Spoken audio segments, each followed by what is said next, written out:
Hey friends, if you wish to install and use WinRAR on your Windows 11 computer, then it's easy. Just search for WinRAR in the search bar and then go to the WinRAR website. Okay. Now select the WinRAR 64-bit installer version and then click on open corresponding to the exe file.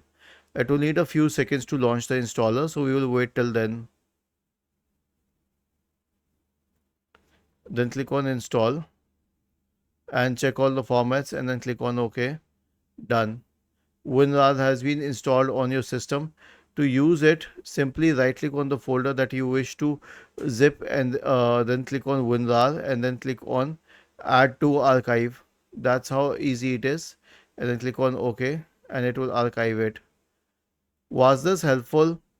If yes, then please subscribe to the channel. If not, then let us know in the comment section of the video on how we could help you further. Thank you for watching this video and have a nice day.